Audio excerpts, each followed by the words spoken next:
اعوذ باللہ من الشیطان الرجیم بسم اللہ الرحمن الرحیم لا حول ولا قوة الا باللہ العلی العظیم حسبنا اللہ ونعم الوکیل نعم المولا ونعم النصیر وبہ نستعین وهو خیر ناصر ومعین وصلی اللہ علی رسولہ الکریم حبیب الہ العالمین ابی القاسم محمد اللہم صل علی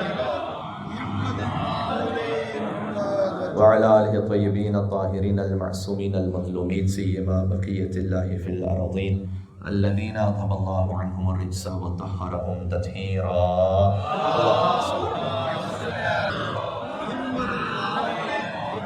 اللعنة الدائمة على أعدائهم أجمعين خدمت امام ابو عبداللہ جعفر بن محمد صادق علیہ السلام چلتے ہیں توسل کے ساتھ بسم اللہ الرحمن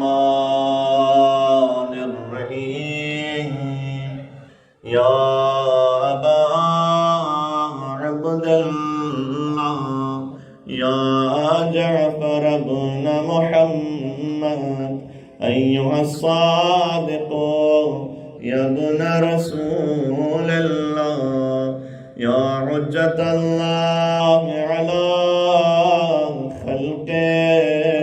یا سیدنا و مولانا انا توجہنا واستشفعنا وتوسلنا بك الى اللہ وقدمناك بین یدی حاجاتنا یا وجیہا اشفع لنا شب شہادت امام میں مل کے کہیں گے یا وجیہ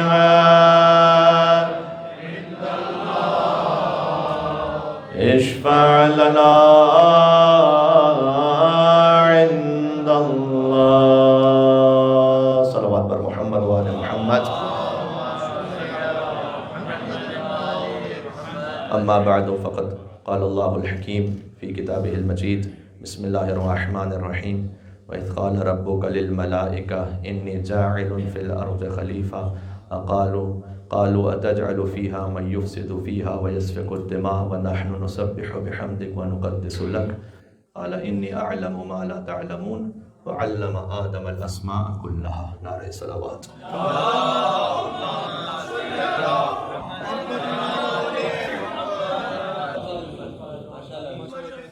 مجلس شب شہادت ہے اس امام کی کہ جو تاج العارفین ہے،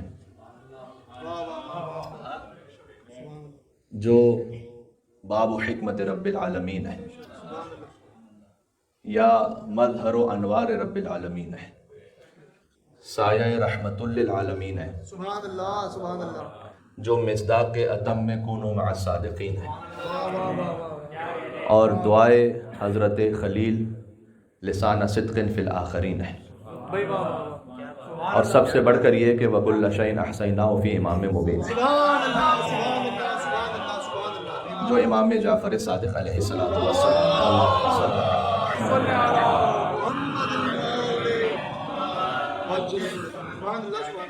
17 ربیع الاول سن 80 ہجری ایک روایت کے مطابق، سن 83 ہجری دوسری روایت کے مطابق امام علیہ السلام کا نور اطہر اس دنیا میں ظاہر ہوا ولادت بسعادت مولا کی، اور 15 رجب المرجب یا 15 شوال المکرم یا 25 شوال المکرم سن 148 ہجری امام کی شہادت ہے۔ اس اعتبار سے جو مولا کا سن بنتا ہے اس دنیا میں اس ظاہری حیات کا، وہ 65 برس ہے یا 68 برس ہے، اور فقط وہ واحد امام ہے حضرت حجت کے علاوہ جنہوں نے اپنے جد رسول اللہ اور مولا علی کے سن کو کراس کیا ہے۔ یہ وہ امام ہیں کہ جن کے لیے امام مالک نے اس انداز سے اظہار خیال کیا کہ کسی آنکھ نے دیکھا نہیں ولا اذن سمعت، اور کسی کان نے سنا نہیں کہ اعلم من جعفر ابن محمد الصادق، جو جعفر صادق سے زیادہ علم رکھنے والا ہے۔ غور کیجئے گا، ملائکہ کو یہ خیال تھا کہ خلافت کا حق اور استحقاق تسبیح اور تحمید سے ملتا ہے، اس لیے جب اللہ سبحانہ و تعالیٰ نے اعلان کیا کہ انی جاعل فی الارض خلیفہ، جو آیت پڑھی میں نے آپ کے سامنے سورہ بقرہ کی آیت نمبر 30، تو انہوں نے کہا کہ کیا تو اسے خلیفہ بنائے گا کہ جو زمین میں فساد کرے، جبکہ ہم تیری تسبیح کرتے ہیں وَنُقَدِّسُ لَكَ، اور تیری تقدیس، تیری پاکیزگی کو بیان کرتے ہیں. یعنی کہنا یہ چاہتے تھے کہ چونکہ ہم تسبیح کرتے ہیں لہٰذا ہم خلافت کے حقدار ہیں. اللہ عز و جل نے جواب دیا کہ انی اعلم ما لا تعلمون، جو میں جانتا ہوں وہ تم نہیں جانتے ہو. اور اگلی آیت میں فرمایا کہ وعلم آدم الاسماء کلھا، ہم نے آدم علیہ السلام کو خلافت اس لیے دی کہ ہم نے اسماء کا مکمل علم آدم کو عطا کیا. اللہ کے نزدیک خلافت کا معیار علم ہے، جس کا علم زیادہ ہے وہی خلافت کا حقدار ہے. اور یہاں بات دنیاوی خلافت کی نہیں ہو رہی، خلافت الہیہ کی ہو رہی ہے. مل کے اور صلوات بھیجے. نام امام جعفر صادق علیہ السلام، اللہم صل علی محمد و علی محمد. سبحان اللہ سبحان اللہ. اور بھی تاریخ میں امام گزرے، اس وقت میں صحیح غلط پہ گفتگو نہیں کر رہا. امام بخاری انہیں بھی امام کہا جاتا ہے، امام مالک انہیں بھی امام کہا جاتا ہے، امام ابو حنیفہ انہیں بھی امام کہا جاتا ہے، امام قرطبی انہیں بھی امام کہا جاتا ہے، امام فخر الدین رازی انہیں بھی امام کہا جاتا ہے. لیکن امام فخر الدین رازی فقط تفسیر کے امام ہیں، حدیث کے نہیں. امام ذہبی حدیث کے امام ہیں، رجال کے نہیں یا فقہ کے نہیں. امام ابو حنیفہ، میں اس وقت صحیح غلط کی تو بات ہی نہیں کر رہا، امام ابو حنیفہ فقہ کے امام ہیں، حدیث اور تفسیر کے نہیں. تو اگر کسی کے ساتھ امام کا لفظ بھی لگا تو ایک مخصوص سبجیکٹ میں لگا. غور فرمائیے گا. جب امام صادق علیہ السلام سے پوچھا گیا کہ کتنے عالم ہیں مولا، الحمدللہ رب العالمین، امام نے فرمایا 12,000 عالم ہیں اور ہم ہر ایک پر حجت ہیں.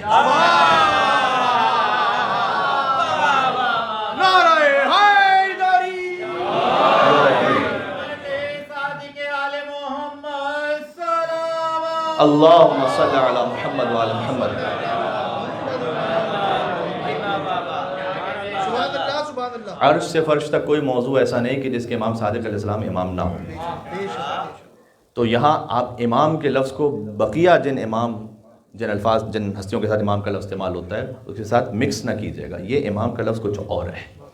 امام جعفر صادق جب ہم کہتے ہیں تو یہ امام الائمہ ہے، ان تمام اماموں کے امام ہیں، ان تمام اماموں کے استاد ہیں. اب گفتگو بہت ہے صادق آل محمد کی زندگی کے حوالے سے. 34 ایئرس سلسلہ امامت، جو زمانہ امامت ہے امام کا، اور واقعاً امام نے دین کو تحریف سے بچایا ہے، حفاظت فرمائی ہے. حفاظت کا مطلب کیا ہوتا ہے؟ لیکن حفاظت کا مطلب ہر شے کی حفاظت اس کے اپنے حساب سے ہے. وہیکل کی حفاظت اس کے اپنے حساب سے ہے، گولڈ کی حفاظت اس کے اپنے حساب سے ہے. ہم کہتے ہیں اللہ تعالیٰ عزت کو محفوظ رکھے، عزت اور آبرو کی حفاظت اس کے اپنے حساب سے ہے. دین کی حفاظت کس اعتبار سے ہے؟ دین کی حفاظت یہ ہے کہ دین ہر قسم کی تحریف سے محفوظ رہے، جو اللہ نے کہا ہے وہ خالص ہم تک پہنچ جائے. اس حفاظت کرنے والے کے لیے جو اتنا خالص ہو کہ دین کی حقیقی روح کو، حقیقی اسپرٹ کو اور دین کے حقیقی مفہوم کو بغیر کسی کمی اور زیادتی کے بیان نہیں ہم تک پہنچا دے، اس کے لیے ایبسولوٹ انفیلیبلٹی کا ہونا ضروری ہے، عصمت مطلقہ کا ہونا ضروری ہے. لہٰذا امام علیہ السلام نے فرمایا کہ حدیثی حدیث و ابی، و حدیث و ابی حدیث و جدی، حدیث و جدی حدیث الحسین، حدیث الحسین حدیث الحسن، یہ کتاب الکافی کی پہلی جلد کی حدیث ہے. حدیث الحسن حدیث امیر المومنین، حدیث امیر المومنین حدیث رسول اللہ صلی اللہ علیہ وآلہ وسلم، و حدیث رسول اللہ صلی اللہ علیہ وآلہ وسلم قول اللہ عز و جل. میری حدیث میرے جد کی حدیث ہے، میری حدیث میرے بابا کی حدیث ہے، میرے بابا کی حدیث میرے جد کی حدیث ہے، میرے جد کی حدیث حسین علیہ السلام کی حدیث ہے، حسین علیہ السلام کی حدیث حسن علیہ السلام کی حدیث ہے، حسن علیہ السلام کی حدیث امیر المومنین کی حدیث ہے. یہ بھی ایک بڑی لطیف بات ہے، یہاں پر سب کے نام ذکر ہوئے سوائے علی بن ابی طالب. امیر المومنین کہہ کر امام نے انہیں یاد کروایا ہے کہ حسن علیہ السلام کی حدیث امیر المومنین کی حدیث ہے، امیر المومنین کی حدیث رسول اللہ کی حدیث ہے، رسول اللہ کی حدیث اللہ سبحانہ و تعالیٰ کا قول ہے. جو کچھ آپ کو امام جعفر صادق علیہ السلام سے مل رہا ہے وہ در حقیقت قول خداوندی ہے جو بلسان امام صادق علیہ السلام آپ تک پہنچ رہا ہے. بات ہو رہی ہے. لہٰذا حق تو یہ ہے کہ فقط ایک فرقے کا نام مذہب جعفری نہ ہو بلکہ پورا اسلام ہی منسوب ہو امام جعفر صادق علیہ السلام سے. حق یہ ہے.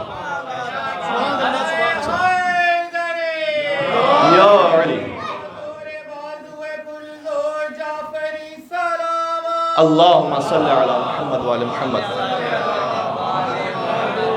بات واضح ہو رہی ہے؟ امام علیہ السلام کو یہ خاص پسند تھا اور محبوب تھا. دیکھیں امام کی دعاؤں کے حوالے سے ہم ذکر کر چکے ہیں، امام کی دعاؤں کے حوالے سے ہم ذکر کر چکے ہیں گزشتہ سالوں کی مجالس میں. امام علیہ السلام سے کون سی دعائیں پہنچی، کون سے معارف پہنچے. میں چاہتا ہوں کہ کچھ باتیں اور وہ بیان ہو جائیں جب تک بیان نہیں ہوئی ہیں. اچھا، عرض یہ ہے کہ امام علیہ السلام پوچھا کرتے تھے اپنے اصحاب سے کہ تجلسون و تحدثون، تم بیٹھتے اور ہماری حدیثوں کو بیان کرتے ہو کیا؟ انہوں نے کہا کہ ہاں مولا ہم آپ کی حدیثوں کو بیان کرتے ہیں. امام نے کہا انی احب تلک المجالس، جب تم بیٹھ کر ہماری حدیثوں کو بیان کرتے ہو تو میں ان مجالس سے محبت کرتا ہوں. سبحان اللہ سبحان اللہ. بات واضح ہو رہی ہے؟ یعنی توحید پروردگار کے معارف سے لے کر، نبوت کی شان و عظمت سے لے کر، امامت کے اسرار سے لے کر، قیامت کے حقائق سے لے کر، تفسیر قرآن وہ جو آپ کو اہل بیت کے در سے ملی ہے وہاں سے لے کر، وہ فقہی مسائل کے جو آپ کو اہل بیت کے در سے ملے ہیں اور مراجع کے ذریعے سے آپ تک پہنچے ہیں، ان تمام کو جس مجلس میں بیان کیا جائے امام علیہ السلام اس مجلس سے راضی ہیں اور خوش ہیں اس مجلس سے. وہ مجلس محبوب امام جعفر صادق علیہ السلام ہے وہ مجلس. تو غور فرمائیے گا. اور پھر امام علیہ السلام نے کیا ایکسپیکٹیشنز ہیں امام کی، آج تھوڑا سا پہلے اس پہ بات کرتے ہیں. ہم سے کیا ایکسپیکٹیشن ہے؟ ایک تو یہ کہ خود امام علیہ السلام کا تعلق اپنے چاہنے والوں کے ساتھ بہت زیادہ صمیمیت کے ساتھ ہے، بہت گہرا تعلق ہے امام کا. یعنی یونس بن عبد الرحمن امام کے ساتھ سواری پر ہیں، وہ ایک الگ سواری پر، امام الگ سواری پر. امام کہتے ہیں ذرا جلدی جانا اور میرے گھر پر میرا ایک چاہنے والا جو میرے اہل بیت میں سے ہے، یہ امام نے فرمایا، اصل لفظ تو یہ فرمایا میرے اہل بیت میں سے ایک میرے گھر پر آنے والا، اس کا اہتمام کرنا. تو یونس بن عبد الرحمن کہتے ہیں کہ میں فوراً اپنی سواری کو دوڑا کے پہنچا امام جعفر صادق علیہ السلام کے گھر پر، اور میں امید یہ رکھتا تھا کہ سادات حسنی میں سے یا سادات حسینی میں سے کوئی امام کے اہل بیت میں سے جو ہوں گے وہ پہنچیں گے امام کے پاس. اور میں نے دیکھا کہ عیسیٰ بن عبداللہ قمی، جو حتیٰ یہاں کے رہنے والے ہی نہیں تھے، وہ قم سے آئے تھے، امام کے خاندان سے بظاہر کوئی تعلق ہی نہیں، وہ آئے امام کے گھر پر. اور میں جب امام جعفر صادق علیہ السلام گھر پہ پہنچے تو میں تعجب میں تھا. تو امام نے میرے تعجب کو دیکھا اور فرمایا کہ کیا تم یہ سمجھتے تھے کہ جب میں نے کہا کہ میرے اہل بیت میں سے تو وہ کیا ہمارے خاندان میں سے؟ کہا نہیں، ہمارا ہر وہ چاہنے والا. سبحان اللہ.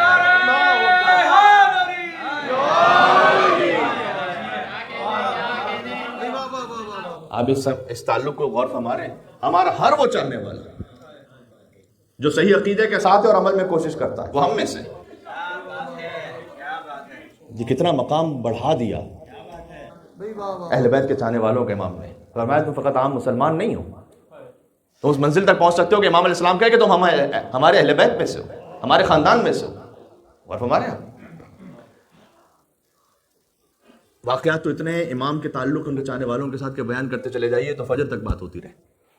کہ امام سجاد آپ نے چوتھے امام کا لقب ہے، لیکن امام کے اصحاب میں سے بھی ایک صحابی ان کا لقب سجاد ہے، محمد ابن زیاد سجاد. تو کثرت سے سجدہ کرتے تھے، لہٰذا یہ وہ صحابی جن کا لقب سجاد ہے. تو باہر رہتے تھے امام سے، مدینہ میں نہیں رہتے تھے. مدینہ میں جب تشریف لائے تو امام نے دیکھا تو فرمایا کیا آنا ہمارے گھر طعام کے لیے. امام کے گھر پہنچے، ایک دن امام کی خدمت میں حاضر ہوئے، اگلے دن نہیں آ پائے یا نہیں آئے، عمدن نہیں آئے. امام نے پھر دیکھا، کہا کہ اگلے دن نہیں آئے. تو کہا مولا مجھے حیا اور شرم محسوس ہوئی کہ ایک بار میں آپ کی خدمت میں پہنچ گیا، اب دوسرے دن بھی آپ کے پاس آ جاؤں دسترخوان پر. امام نے کہا نہیں، میں امید رکھتا تھا کہ جب میں نے کہا تو تم آؤ گے میرے پاس اور یہ بتلاؤ کہ کیا پسند ہے تمہیں، کھانے میں کیا پسند ہے. اب امام نے جب اس سے پوچھا تو اس نے کہا کہ مولا میں اگر دودھ گرم کر کے روٹی کے ساتھ، وہ کھانا میری مرغوب غذا ہے. امام نے اپنے غلام سے کہا کہ دیکھو ہمارے پاس اس وقت کوئی گوشت ایسا نہیں کہ جس سے دودھ نکالا جا سکے، جاؤ خرید کے لے کر آؤ. اور اس سے کہا کہ جب تک مدینہ میں ہو آنا میرے پاس اور میرے ساتھ بیٹھ کے کھانا کھانا، اور تمہاری پسند کی غذا یہاں تیار کی جائے گی. تو وہ تصور جو ایک امامت کا ہے نا، جس میں ایک ہیبت اور جلالت یقیناً ہے، لیکن اس کے ساتھ ساتھ یہ جو رفاقت کا تصور ہے آپ کو امام علیہ السلام اور ان کے چاہنے والوں اور اصحاب میں نظر آئے گا. بات واضح ہو رہی ہے؟ عبداللہ ابن ابی یافور، اچھا جہاں کہیں کسی سے کوئی اشتباہ ہوا امام علیہ السلام نے اس کو تنبیہ بھی کی. عبداللہ ابن ابی یافور امام کے وہ صحابی ہیں کہ امام نے کہا کہ زیر آسمان کوئی ہے ہی نہیں ایسا جو مجھے عبداللہ ابن ابی یافور سے زیادہ محبوب ہو. تو امام کے سر تسلیم محض رہنے والے صحابی، لیکن بہرحال ایک کیونکہ معصوم تو نہیں ہے اس لیے معصوم تو 14 ہیں، تو امام علیہ السلام نے اصلاح بھی فرمائی. کب؟ اور کیجیے گا ایک شدید مرض میں مبتلا ہوئے اور طبیب نے یہ کہا کہ اب تو آپ کو روزانہ 1 گلاس کم از کم شراب نعوذ باللہ من ذالک وہ پینا ہوگی، تو جا کر کچھ درد دل، کیونکہ دل کے مرض میں مبتلا تھے، اس کا علاج ہو سکتا ہے. اور ایک بار شاید امام تک ظاہر ہے کہ حاضری بار بار ممکن نہیں ہوتی تھی، تو پوچھ نہیں پائے باقاعدہ مولا سے، اور یہ تصور کرتے ہوئے کہ چونکہ میں شدید درد میں مبتلا ہوں تو جائز ہوگا یہ کام. اور تھوڑا سا دل کا درد کم بھی محسوس ہوا تو امام کے پاس جب آئے اور فرمایا کہ مولا وہ طبیب نے مجھ سے کہا تھا اور میں نے وہ پی لیا اس لیے کہ وہ شدید دل کا درد تھا. امام علیہ السلام نے کہا کہ اے عبداللہ ابن ابی یافور، اللہ نے حرام میں شفا نہیں رکھی ہے.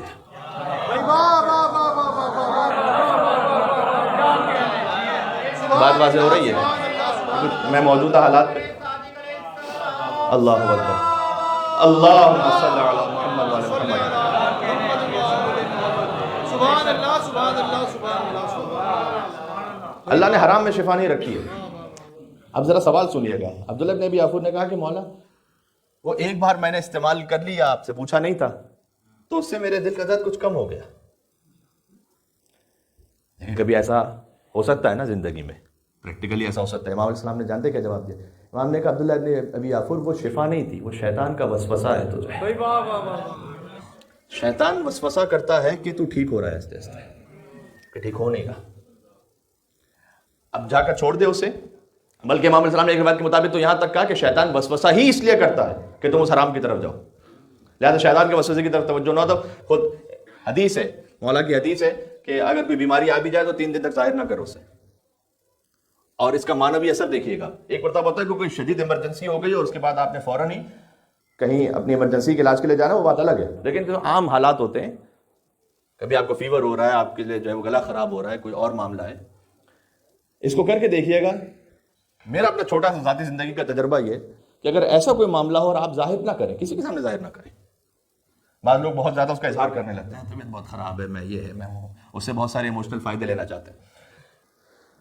آپ اپنی جو نارمل میڈیسن ہے اس کو یوز کر لیجیے، حکمت کی دوا اسے یوز کر لیجیے، جو عام میڈیسنز ہیں اسے یوز کر لیجیے. معنوی اثر ذاتی طور پر میں نے اس کا یہ دیکھا اور حدیث کی روشنی میں بھی ہے کہ جو اپنی بیماری کو ظاہر نہ کرے، اللہ 3 دن کے اندر اسے ویسے ہی شفا عطا کرتا ہے. یقین نہ ہے تو تجربہ کر کے دیکھ لیجیے گا، کوئی بات نہیں. تو امام علیہ السلام نے اصلاح بھی فرمائی، یعنی تعلق ہے ان کا بہت گہرا اپنے چاہنے والوں کے ساتھ. لیکن جہاں کہیں دیکھتے ہیں کہ ہو سکتا ہے کہ کوئی کسی غلط راستے میں گیا، اس کی اصلاح بھی کی.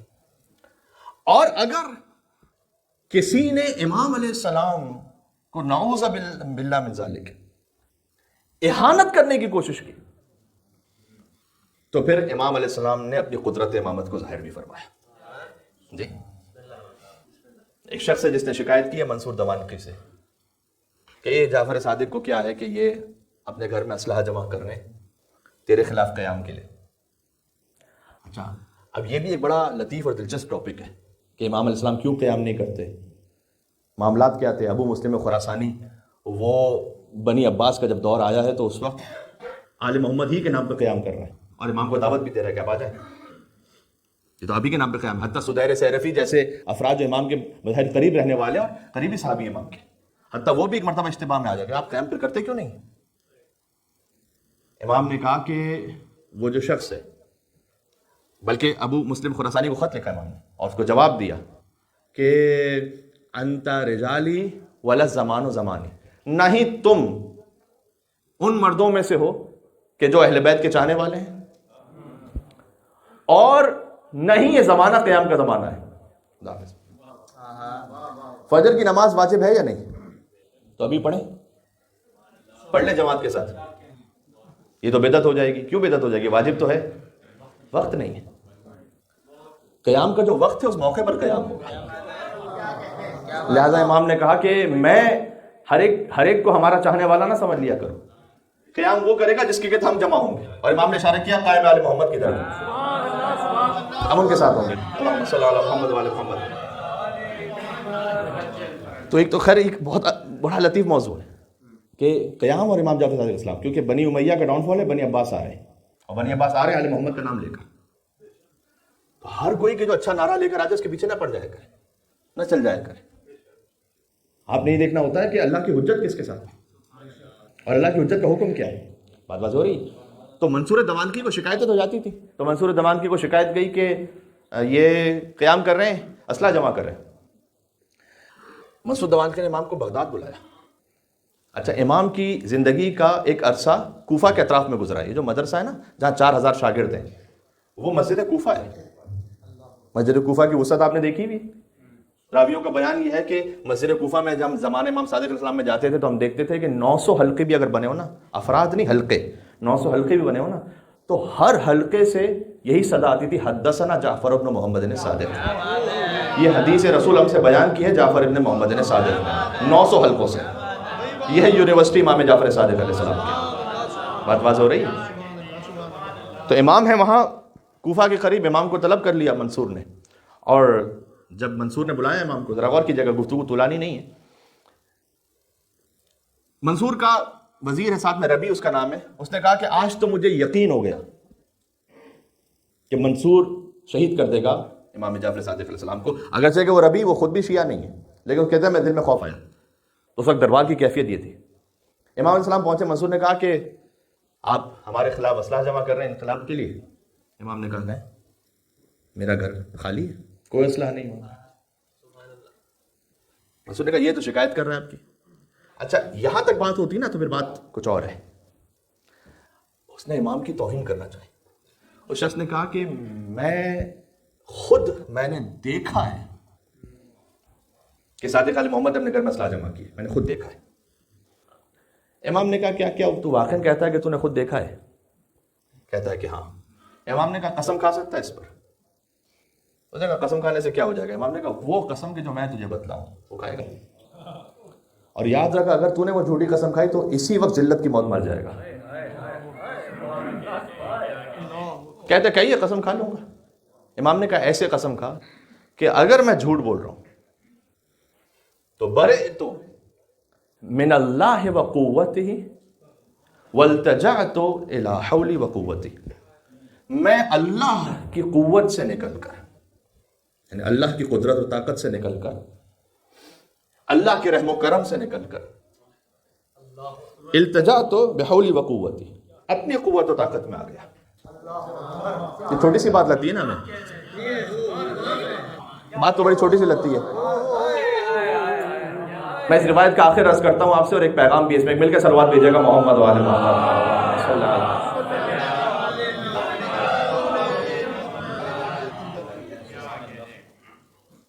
یہ جو ہم سے نماز میں ہر رکعت میں پڑھوایا گیا نا، بحول اللہ وقوتہ اقوم واقعد، اللہ ہی کی طاقت اور قوت ہے جس سے میں اقوم و اقعد، کھڑا بھی اسی کی طاقت سے ہوتا ہوں، بیٹھتا بھی اسی طاقت سے. ترجمہ یہ ہے اس کا، یہ معمولی بات نہیں ہے. اب میں آپ سے عرض کر دوں، چلیں 3 جگہ اللہ سبحانہ و تعالیٰ نے قرآن میں جمیعاً کا لفظ استعمال کیا ہے اپنی ایک صفت کے ساتھ. یعنی یہ جو صفت ہے نا، یہ ہے ہی مکمل اللہ کے پاس. بس ویسے تو ساری کائنات ہی اللہ کی، لیکن خاص ان صفات کے ساتھ 3 ایسی صفتیں اللہ کی جمیعاً. سورہ یونس میں فرمایا ان العزت للہ جمیعا، یاد رکھیے گا. سورہ بقرہ میں فرمایا ان القوت للہ جمیعا. سورہ رعد میں فرمایا للہ المکر جمیعا. ساری عزت جمیعا، وہ سب کی سب اللہ کے پاس ہے. یاد رکھنا یہ عزت کہیں اور سے نہیں ملے گی، ملے گی در امام صادق علیہ السلام سے جو باب اللہ ہے. ساری عزتیں اللہ کے پاس ہے. جمیعہ کا لفظ 3 مرتبہ قرآن میں اس طرح سے استعمال ہوا ہے. بات واضح. ساری طاقتیں اللہ کے پاس ہیں، طاقت کہیں اور سے نہیں ملے گی. للہ المکر جمیعا، ساری تدبیریں اللہ کے پاس ہیں. عزت اللہ کے پاس، قوت اللہ کے پاس، تدبیر اللہ کے پاس جمیعا. یہ بات ذہن میں رکھیے گا. کوئی آپ سے آپ کی عزت کو لے نہیں سکتا. اللہ کے پاس ہے عزت. آپ اللہ کے راستے بنے، کوئی آپ سے آپ کی عزت لے نہیں سکتا. اب میں کیونکہ مجلس جس امام کی، میں انہیں امام کی مثالیں دوں. امام ایک سرائے میں جو مہمان خانہ ہوتا تھا اس میں مقیم تھے، ایک اور شخص بھی ساتھ میں تھا. امام علیہ السلام جب وہاں سے جانے لگے تو وہ دوڑتا ہوا، سواری دوڑاتا ہوا پیچھے سے آیا تھا اور امام سے کہتا تھا کہ آپ نے وہ فلاں درہم و دینار میں رکھے ہوئے تھے، وہ آپ کے پاس ہیں۔ اب امام علیہ السلام کی اہانت کرنا چاہتا ہے، عزت ساری اللہ کے پاس ہے۔ امام علیہ السلام نے وہ کہا اچھا بتا کتنا ہے، وہ کتنی رقم ہے؟ اس نے کہا کہ یہ درہم یہ دینار تھے۔ امام نے اپنے غلام سے کہا ذرا دے دو اسے، لے کر چلا گیا۔ کچھ عرصے بعد اسے احساس ہوا کہ یہ امام علیہ السلام نے نہیں لیے تھے، کسی اور نے لیے تھے۔ تو آیا امام کے پاس وہ سب درہم دینار لے کر، عفت رسول گستاخی ہو گئی، میں نے آپ کی بڑی توہین کرنا چاہی وہاں پر، وہ تو کسی اور نے لیا تھا، یہ میں واپس کرنے آیا ہوں۔ امام نے کہا کہ ہم خاندان بنی ہاشم میں سے جو ایک بار دے دیتے ہیں واپس نہیں لیا کرتے۔ سبحان اللہ سبحان اللہ سبحان اللہ بات واضح ہو رہی ہے؟ سبحان اللہ سبحان اللہ۔ اچھا اب اگر کوئی اس طرح سے آیا ہے آپ کے پاس کہ اس کا حق نہیں ہے، اگر آپ کی استطاعت میں ہے، یہ میں فقط مالی طور پر بات نہیں کر رہا، میں ہر حوالے سے بات کر رہا ہوں، استطاعت میں دے دیں، آپ نے اللہ کی خاطر دیا ہے، آپ کی عزت کو اللہ بچائے گا، یاد رکھیے گا یہ بات واضح۔ ساری عزتیں اللہ کے پاس ہیں، ساری قوتیں اللہ کے پاس ہیں، ساری تدبیریں اللہ کے پاس ہیں۔ بات ختم کر رہا ہوں میں۔ امام نے کہا کہ اگر یہ کہہ سکتا ہے اور قسم کھا سکتا ہے تو قسم کھا لے کہ میں نکل گیا اللہ کے حول و قوت سے اور آگے اپنی حول و قوت میں۔ ویسے نہیں ہے کہ ختمی مرتبت آنکھوں سے آنسو بہا بہا کر کہتے تھے کہ اللہم لا تکلنی طرفت عینی علی نفسی ابدا، پروردگار مجھے پلک جھپکنے کے برابر بھی تو اپنے حال پہ نہ چھوڑنا، اپنی رحمت میں رکھنا۔ کائنات کے نبی یہ فرماتے تھے۔ جیسے اس نے یہ کہا جو امام نے کہا تھا، وہیں تڑپتا ہوا کسی جانور کی طرح تڑپتا ہوا گرا اور مر گیا۔ تو امام نے اپنا اقتدار بھی دکھلایا اور اپنی رفاقت کا بھی اظہار فرمایا۔ بات واضح ہو گئی۔ اور ایک اور بہت اہم کام جو امام کی زندگی میں کو جا بجا نظر آئے گا، وہ ہے بالخصوص جوانوں اور وہ لوگ کے جو ابھی اسلام کے قریب آئے ہیں اور عقائد میں اتنے پختہ نہیں ہیں، ان کے عقائد کو واضح کرنا، بالخصوص توحید کے معاملے میں۔ اچھا ابن ابی لیوجا اپنے زمانے کا سب سے نامور ایتھسٹ ہے جو امام کے زمانے میں، آج کے زمانے کا رچرڈ ڈاکن سمجھ لیں اسے، پڑھا لکھا ہے، بہت اچھی بحث کرنا جانتا ہے۔ اچھا ابن ابی لیوجا نے امام سے کئی بحث کی ہیں، لیکن اس کا جملہ ایک بڑا لطیف ہے تاریخ میں۔ اس نے کہا کہ ان کان فی ہذہ الدنیا، غور کیجیے گا، روحانی یتجسد اذا شاء ظاہرا ویتروح اذا شاء باطنا فهو ھذا۔ اس کا میں ترجمہ کرتا ہوں آپ کی خدمت میں۔ اگر اس دنیا میں کوئی ایسی روحانی ہستی ہو کہ یتجسد، جسد سے، یتجسد اذا شاء ظاہرا، جب اس کی مشیت میں ہو تو کسی جسد میں ظاہر ہو جائے، ویتروح اذا شاء باطنا، اور جب اس کی مشیت میں ہو تو اپنی روح کے ساتھ باطن ہو جائے، فهو ھذا، تو وہ جعفر ابن محمد علیہ السلام، وہ یہ ہے۔ یہ جملہ پہنچا آتا ہے۔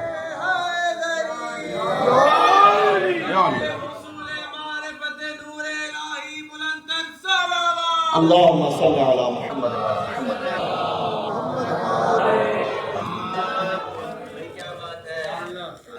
اگر اس دنیا میں کوئی ایسی ہستی ہے کہ جب اس کی مشیت میں ہو تو جسد میں ظاہر ہو جائے اور مشیت میں ہو تو روح میں باطن ہو جائے، فهو ھذا، تو وہ یہ ہے۔ ایک ایک لفظ میں کچھ امام کے مکالمات پیش کرتا ہوں، شاید یہاں پر جوانوں کو کام آ جائیں۔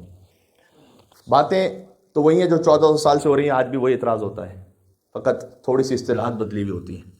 امام علیہ السلام نے کبھی جوز بن درہم آیا امام کے پاس، دیکھیے آج کا یہ اعتراض ہے یا نہیں، اور اس نے خاک اور گل کو ملا کر کوئی ایسا کام کیا کہ چھوٹے چھوٹے حشرات الارض پیدا ہو گئے۔ ہوتا ہے کیمیکل ری ایکشن سے، کہتے ہیں آج یہ جو پوری کائنات کا نظام ہے وہ کچھ ری ایکشنز ہی پر چل رہا ہے، تو اس ری ایکشن کا نتیجہ تک کچھ کیڑے پیدا ہو گئے، اور وہ کہنے لگا کہ میں خالق ہوں ان کا۔ اچھا اس کو خود خالق ماننے والے بن بھی گئے۔ اب جب اللہ ماننے والے ایسے ہو جائیں تو خلیفہ ماننے والوں سے کیا شکوہ کیا؟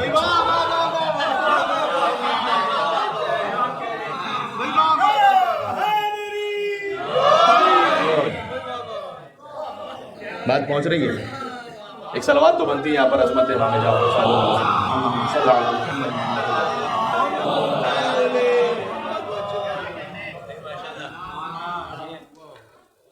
امام علیہ السلام کے پاس وہ آیا, کہتا ہے کہ ان کیڑوں کا خالق تو میں ہوں, میں نے خلق کیا ہے. اس ریئیکشن سے, اس کیمیائی ریئیکشن سے جو خلقت ہوئی وہ تو میں نے کی ہے.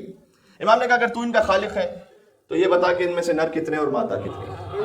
اگر خالق ہے تو جو مشرق میں جا رہے ہیں اسے مغرب کی طرف موڑ دے, جو مغرب میں جا رہے ہیں اسے مشرق کی طرف موڑ دے. یہ بات ذہن میں رکھیے گا. جب آپ کہتے ہیں کہ یہی نیچر ہی خالق ہے, اگر نیچر سے مراد آپ گاڈ لیتے ہیں کہ ایک طاقت ہے ایسی کہ جو واجب الوجود ہے, اسے کوئی سپرسیڈ نہیں کر سکتا, تو پھر تو میں کہتا ہوں کہ ہمارا آپ کا اختلاف لفظی ہے فقط. آپ جسے نیچر کہتے ہیں اسے گاڈ کہتے ہیں, جھگڑنے کی ضرورت نہیں ہے. بات تو صفات پر ہے نا, لیکن آپ کہتے ہیں کہ کہیں کوئی طاقت نہیں ہے ایسی, اور یہی بس یہی نظام ہی خالق ہے اور اسی سے ہی سلسلہ آگے بڑھ رہا ہے. تو جو بھی کوئی ان کا خالق ہے وہ مشرق والوں کو مغرب کی طرف موڑ سکتا ہے, مغرب والوں کو مشرق کی طرف موڑ سکتا ہے. امام اس نے کہا کہ یہ تو ممکن نہیں ہے مجھ سے. امام نے اپنا اشارہ فرمایا دست مبارک سے, نر الگ ہو گئے, مادہ الگ ہو گئے. کچھ دیر بعد دوبارہ جمع ہو گئے. امام نے پھر اشارہ کیا, مغرب والے مشرق کی طرف چلے گئے, مشرق والے مغرب کی طرف چلے گئے. امام نے اپنے اس عمل سے سمجھایا کہ میں اس دست قدرت کے ہونے کے باوجود بھی اپنی خالقیت کا اعلان نہیں کرتا, بلکہ خالق وہ ہے کہ جس کے سامنے جعفر صادق سر جھکا دیتا ہے. بات واضح ہو رہی ہے.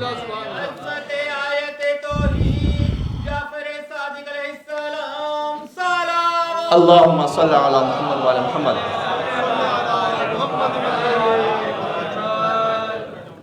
ابو شاکر دیسانی آیا امام کے پاس, کیا کوئی دلیل ہے آپ کے پاس کہ خدا ہے؟ امام نے کہا کہ اگر کوئی ایسا قلعہ ہو جس میں سونا بھی ہو اور ایک طرف چاندی بھی ہو, نہ سونا چاندی پر غالب آ سکے نہ چاندی سونے پر غالب آ سکے, کسی انسان کا وہاں سے گزر ہوا نہ ہو, ہوا وہاں سے گزری نہ ہو, تو کیا یہ ممکن ہے؟ کہ آپ کون سی مثال دے رہے ہیں؟ امام نے کہا کہ ایک انڈا مرغی کا,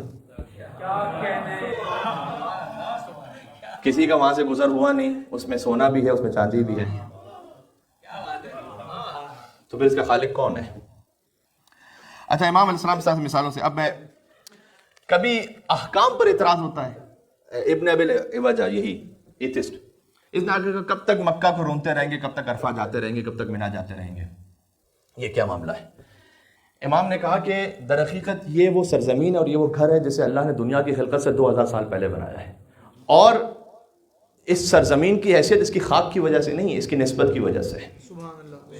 یہاں ہم آتے ہیں اللہ کی نسبت کی وجہ سے, جو اس گھر کو حاصل ہے, اس سرزمین کو حاصل ہے. بات واضح ہو رہی ہے.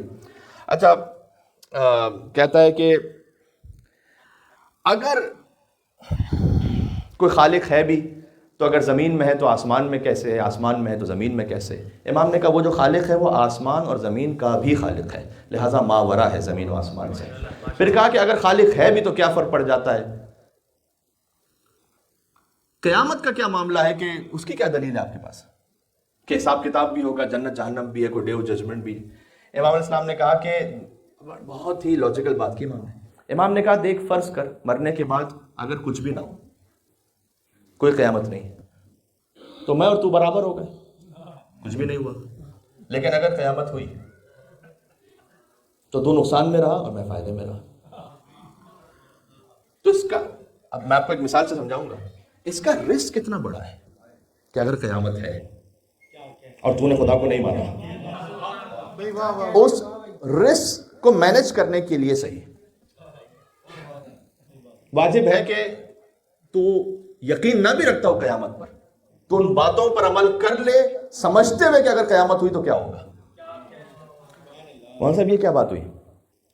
آپ ایک جگہ سے گزر رہے ہیں, آپ سگنل کراس کر جائیں ریڈ سگنل پر, تو اس سے کتنا چانس ہے کہ آپ گزر جائیں گے اور کوئی ایکسیڈنٹ نہیں ہوگا؟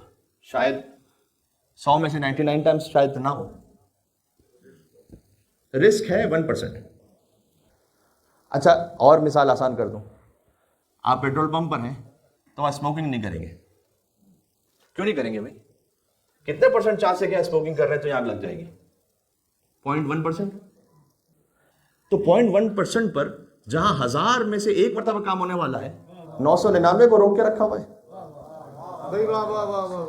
کبھی بات یہ ہے کہ رسک کا تعلق اس کے پروسیس سے نہیں ہوتا, اس کے امپیکٹ سے ہوتا ہے.